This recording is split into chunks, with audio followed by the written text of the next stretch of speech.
ஒரு நிமிஷங்க. ஏன் என்கிட்ட ஒரு மாதிரியாவே நடந்துக்கிறீங்க? என்ன கோவம்? அதெல்லாம் ஒண்ணும் இல்ல. இல்லை இருக்கு. என் மேலே ஏதோ கோவம் இருக்கு.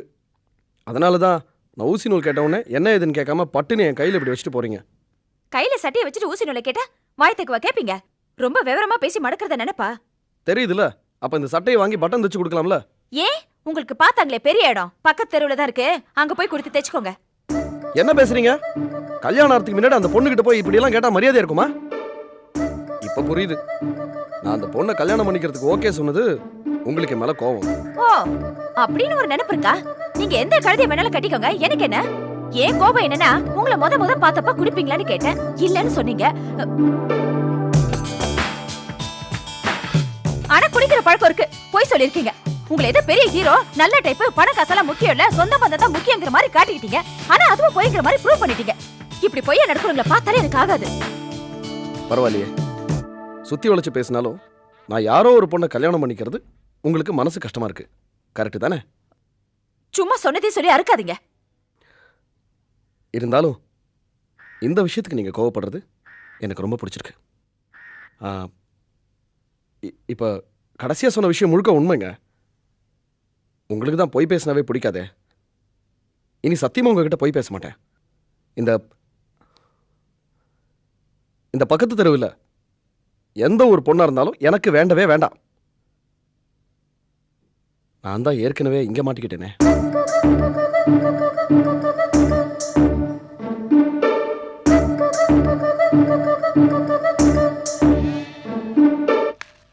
வாங்க, விறுவிறுன்னு வாங்க. பவானி, என்ன மசமசன்ட்டு வாங்க, விறுவிறுன்னு வாங்க. வாங்க, உள்ள போய் உட்காருங்க, போங்க. போ. சரவும் தனமும் ஒரே ஓரமா உட்காந்துடாதியே, வண்டி கூட தான் அஞ்சிட போகுது.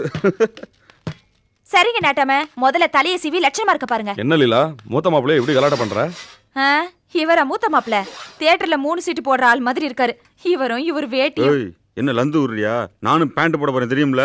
ஐ ஏமாமா, நீங்க பேண்ட் போட போறீங்களா? ஐயே, வெள்ளைக்காரன் தெரியாதனமா இந்தியாவுக்கு வந்து பேண்ட் போட கத்து கொடுத்துட்டான். போஸ் மாமாக்கு இந்த மாதிரி ஐடியா இருக்குன்னு தெரிஞ்சிருந்தா அவங்களும் வேட்டியோட அலைஞ்சிருப்பாங்க. பேண்ட் என்ன பெரிய பேண்ட், கோலாய்க்குள்ள காலை விட்ட மாதிரி. என்ன இங்கே நின்னு பேசிக்கிட்டு இருக்கீங்க?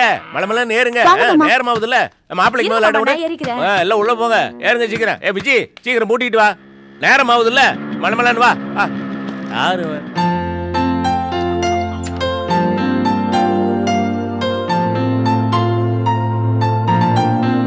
எங்கப்பா வந்த இந்த வேலையில? என்னப்பா வந்த? நான் ஊரு கிளம்பிட்டு இருக்கிறேன் சார். இதை கொடுத்துட்டு போலாம் தான் சார் வந்தேன்.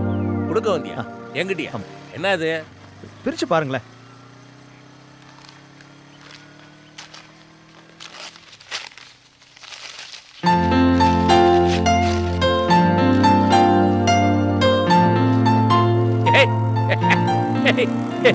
இது என் போட்டோயா? ஆமா சார்.